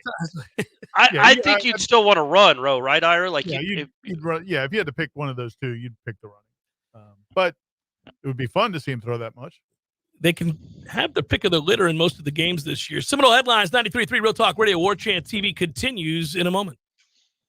Your local news now. Before taking Advil, you may want to check whether it's been recalled. Family Dollar is voluntarily recalling various types of the pain reliever. The recall involves tablets, caplets, and liquid gels. The retailer says the medication was stored outside of the label temperature requirements. To date, Family Dollar is not aware of any consumer complaints or reports of illness related to this recall. The medication was shipped to stores between June 1st, 2022 and March 31st, 2023. Customers who purchased the recalled Advil from Family Dollar can return without receipt. Sunday saw a special night over at the golf club at Summerbrook for the Tallahassee Leon Babe Ruth Alumni Foundation, as they awarded 9 $1,000 scholarships to 9 former stars who once suited up for the Tallahassee Leon Babe Ruth baseball. All 9 recipients are representing Childs, Leon, North Florida Christian, Florida High, and Lincoln, and are all soon to be graduates. This is Rachel Anay with your Real Talk 93.3 local news update, brought to you by Macklemore Systems, Tallahassee's go-to Mac store. Check them out online at MacklemoreSystems.com. This is meteorologist Paul Trombley with your Real Talk 93.3 weather update. Chance for scattered thunderstorms this afternoon, otherwise partly cloudy. High of 89, west winds 8 to 15 miles per hour. Chance for isolated storms again tonight. Lows dip down to about 70, mainly clear skies. Isolated thunderstorms likely tomorrow. High temperatures reach up to 92, sunshine mixed with clouds at times. This report is brought to you by the Lawn Johns. For all your landscaping and lawn care needs, visit thelawnjohns.com. Right now, 89. There's fun to be had every night at the Corner Pocket. Take home prizes on Trivia Tuesdays and Beer Bingo Thursdays. And kickstart your weekend with Martini Fridays. Plus, happy hour runs every weekday and game day specials every time the Noles take the field. Watch all the best games at the Corner Pocket's Vegas wall, featuring 560 inches of flat screen TV heaven. Oh, really? The best food, the best drinks, and the best place to watch all the games. Tallahassee loves the Corner Pocket. Widden Glass has been taking care of business since 1945. When you call Widden Glass, you're dealing with experienced, reliable professionals who offer only the best. Like Widden's top-of-the-line bath enclosures that provide style and luxury at an affordable price. Eye-catching storefronts are a specialty at Widden Glass. We'll help you design it and install it. Widden Glass, the first name in glass replacement. Call 222-5781. Life is stressful. Dinner shouldn't be. That motto is why Register Sausage has been doing business in the Florida Panhandle and Lower Alabama for over 75 years. A proud sponsor of Seminole Headlines, Register Sausage always provides the best Southern smoked sausage to over 140 grocery stores and restaurants throughout the Southeast. Headliners have discovered the Register's difference. You can too. To find a store that carries Registers near you or to buy directly, head to registermeats.com. That's registermeats.com. Register Sausage. Yay, sausage! Seminole Headlines returns now. Head to YouTube and search for Warchant TV today to catch the show live or on demand. Now, here's Jeff Cameron, Ira Schofel, and Corey Clark. You know, it's interesting. I know that the more efficient way of moving the football in modern football is to throw it. And so you would be inclined solely just to lean towards passing the football. You have a better chance of succeeding. But, man, Florida State is in a unique position. It's just Corey and I the rest of the way. Sea-Dog, just you and me, baby. Yeah. Well, look, not just the rest of the way today, but we've made an executive decision. Ira brought nothing. This was his last chance. This was his last show to prove his worth. And it was frankly, a disaster.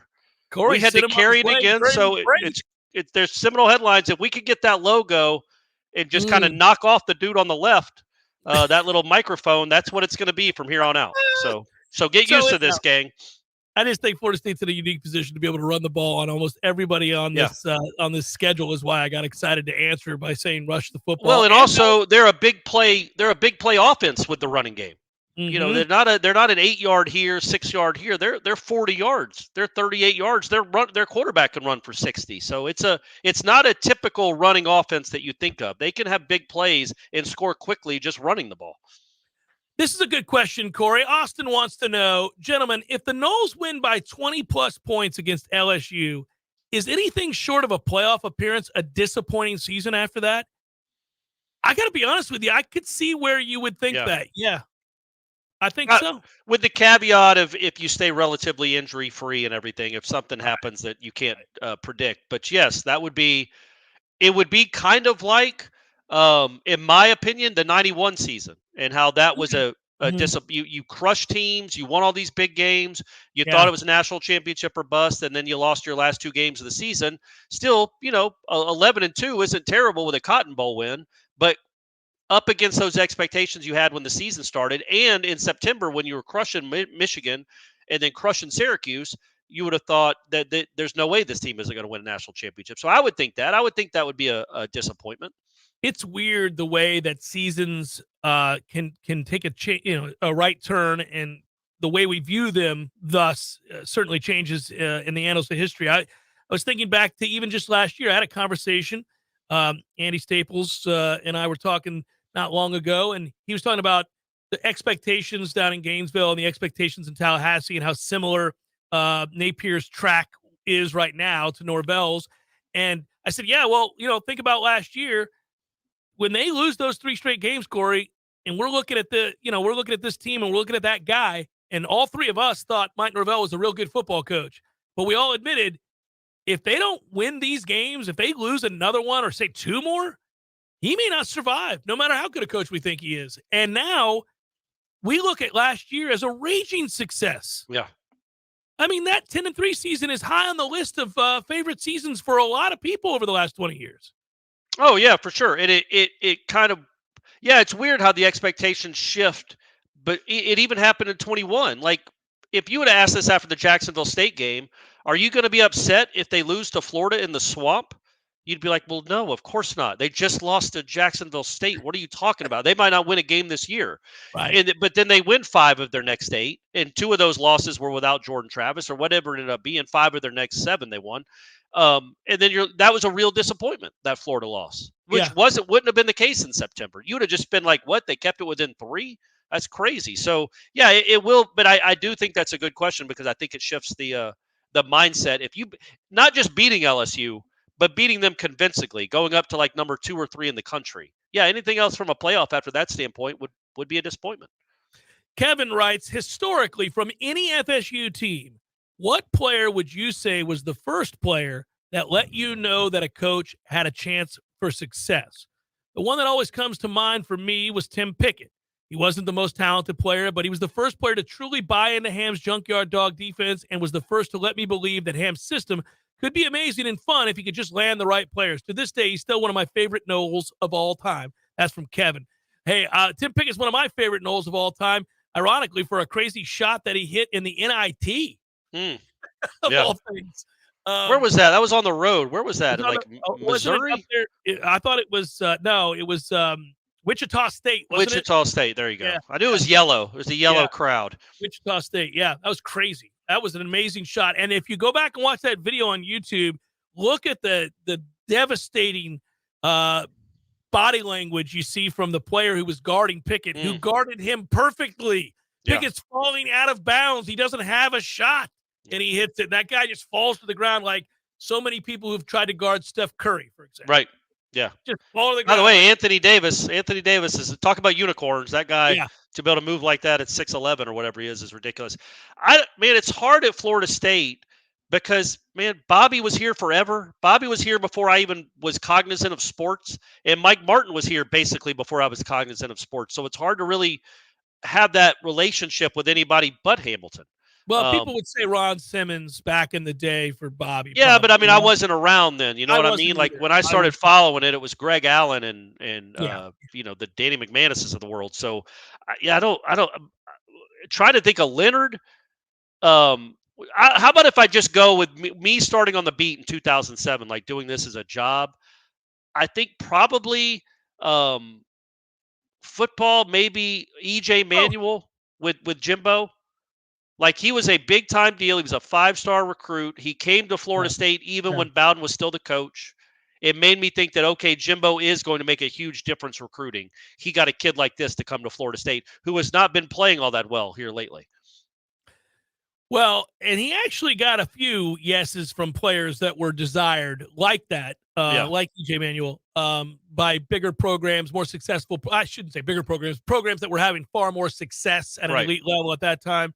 Man, that was, you're right. Quarterback is the one that sells it though, because you can't really win anything with just a bunch of good defensive players if you don't have a quarterback. So, yeah, I think that's a fair one. Walter writes, hello, gents. On the Monday Smash, the entire discussion between Aswan and Ira never mentioned academics. As it relates to football and recruiting, are we further away than ever from the student part of student athlete, and should we care? I would say, Walter, we ought not care. That ship sailed ages ago. Tom and I have had this discussion a lot about student athlete, quote unquote, not as it pertains to big time college football. The student athlete exists on the football program. It's not something that most people think much about anymore, but it certainly does exist in all of the other non-revenue sports. Yeah, for sure. And I will say this, though. They've had their 2 highest APR scores ever the last 2 years. And I do think that is something that Florida State fans feel good about. Not nearly as good as beating Florida and Miami, but they feel good about it. And I do think maybe when you look at something like that, maybe you can extrapolate something. Yeah, you can extrapolate why the program in the mid 2010s was dipping, and that went right along with the GPA that went straight down. And now the GPA at Texas A&M is on a graph that's going straight down. Meanwhile, Florida State has gone up, and I think there could be some correlation there. Still, not much. You're not out there recruiting Mensa guys to play DB and to play defensive line. I'm not saying these guys aren't smart. I'm saying that is not the number one overall trait prerequisite you're looking for in a football team. But I do think maybe, there may be some correlation in a team that gets a decent GPA compared to one that was falling off a cliff like it was when Jimbo left. Well, it may be that it's an indicator of a culture issue. Yeah, when correct, you're talking about a locker room issue, when you're talking about guys buying in to the totality of what you're asking them to do. These coaches don't say, hey, don't worry about class. Yeah. I mean, they're telling these guys this is part of it too, and we really need you to uphold your end of the bargain. Now, we talk about these things, but you're right, Corey. It's not like you could float out the APR scores if we got beat 45-3 by Miami instead of us. Yeah, they don't put that on the scoreboard at Doak. They don't put the APR scores on Doak. They put the actual scores of the football game. If Miami if Miami has another season like they did last year and on the wrong end of another one of those ass kickings, yet their players are going to class, I don't think the man. Yeah, that's not his selling point when he walks into the post-game press conference. I think that's going to work out for him. Look, guys, I know Van Dyke threw 3 picks, but he's got a 3.9 working right now. He's got a 3.9, gang. You guys need to be proud of this. This is not – we're putting the student in student-athlete. Yeah. I can't you appreciate the student-athlete that he is. What would surprise you more, gentlemen, a 1,000-yard receiver or a 1,000-yard rusher this year? 1,000-yard receiver. Yeah, but neither one would, right? Right. Especially if they don't get the Coleman kid. That guy would have stolen some throws from Johnny, clearly. But Johnny would be the clear number one without him. And I would not – I mean, he had 900 last year, and he literally probably dropped 250 other yards. Probably. Yeah. I've forgotten the Oklahoma game because I was doing a story about the differences in the clock now, not starting after not stopping after a first down. So I was watching every play. As good as he was in that game, and he was awesome. He was one of the biggest reasons they won. He dropped like an 80-yard touchdown. Buddy, don't I think forgot about that. Yeah. He just went on to have an incredible game, but I certainly didn't overlook it.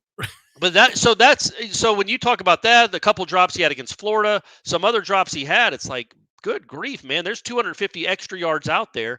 And I think I wouldn't be surprised. I would be surprised if he's healthy.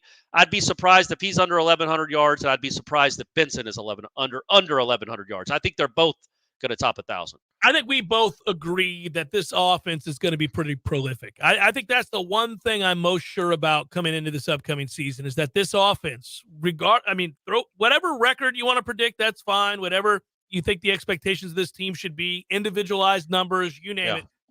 I just think that in total, this offense is going to be one of the best in the country. They have so many options, and they can keep personnel on the field.